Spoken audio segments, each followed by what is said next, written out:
Qigong and mind-altering substances. That is going to be the topic of this episode of Chi Life.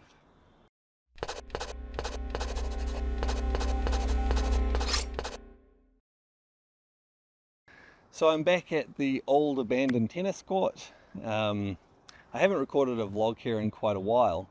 For those of you who've been watching the channel for quite a long time, you'd recognize this location from several vlogs back quite a while ago. And it's a location with a bit of character. I quite like it down here. And I haven't chosen this so much because there's a tie-in with the topic of this vlog. Certainly this is the kind of place where you might find people who are quite fond of using mind-altering substances, but equally there are lots of people who like to use mind-altering substances that wouldn't come somewhere like this. So that's not really why. I just wanted somewhere a bit different, outdoors, but somewhere different to record some vlogs. Okay, so I'm going to start out by talking about mind-altering substances, then I'll talk a bit about Qigong, and then I'll talk about mind-altering substances and Qigong, and whether or not we should combine the two. So, to begin with, what is a mind-altering substance? Basically, it's anything that significantly changes the functioning of our mind. Now, because all sorts of things that we ingest change the functioning of our mind to some degree, but generally we wouldn't call them necessarily mind-altering. They definitely have an influence. You know, even just eating some fruit, that can have an influence on your mind. Eating some meat, eating some biscuit with refined sugar, it has an influence on your mind. But we're generally talking about things that have a stronger effect on the way our mind functions, the way we perceive things. And there's lots of different mind-altering substances. Some are synthetic. They've been made in a laboratory, and those ones tend to be quite strong in their action. And then others are just naturally occurring, coming from plants. And some of these are quite strong in their function, and some of them are much more mild. But generally, people will consume these specifically for the effect it has on their mind. And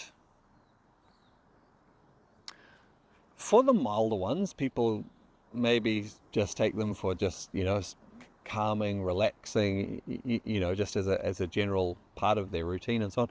For the stronger ones, I think in our society today, the vast majority of people taking these sorts of mind-altering substances are taking them to get a kind of a high, to get some kind of extraordinary experience, really just for fun, for the thrill of it, or possibly as a way of escaping or avoiding other difficult issues in their life. And it's a way to get out of that state of thinking and experiencing and into something else.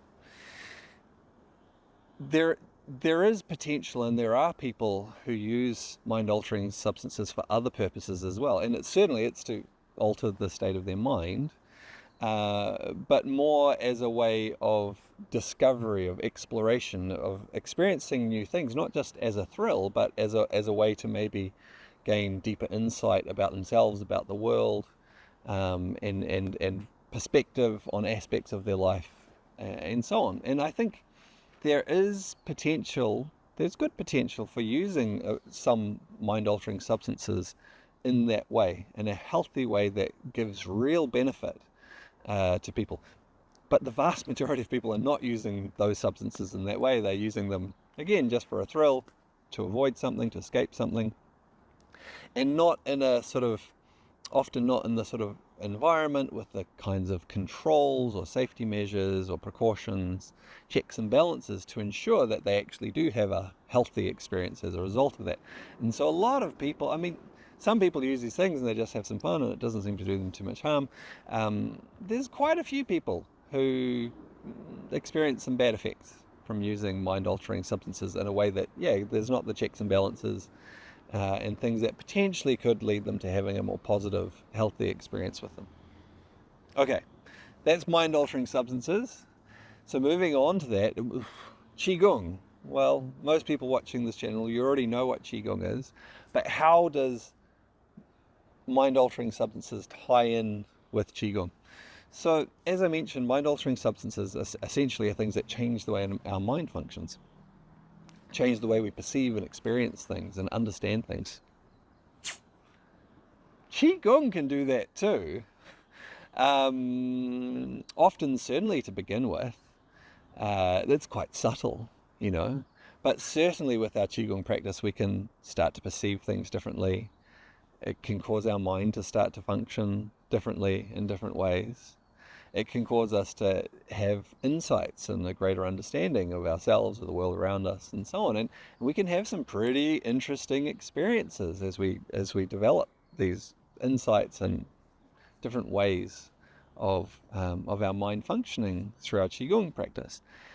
For the most part, it tends to be a slow process, though. I mean, there can be some times where within a relatively short space of time, people can have some quite, extraordinary experiences through their Qigong practice. But for the most part, it's something that develops little by little by little. And because of that, and there are exceptions, but because of that, it tends to be a very safe process because it's gradual and opening up of perception gradually.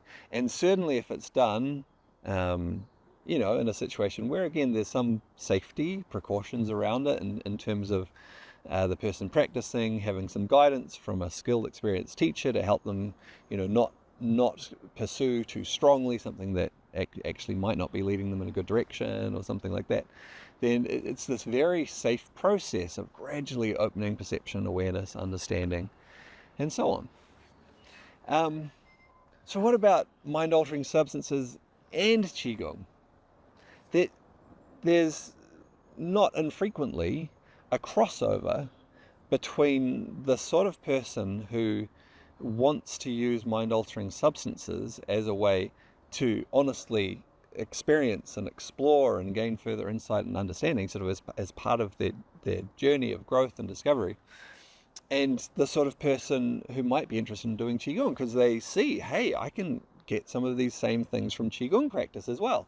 And so, yeah, there's an intersection. And then sometimes some of these people think like, well, if I can use this mind-altering substance to have a certain effect, and then Qigong also has a certain effect, opening my perception and so on, well, what if I just combine them together? Wouldn't that be even better?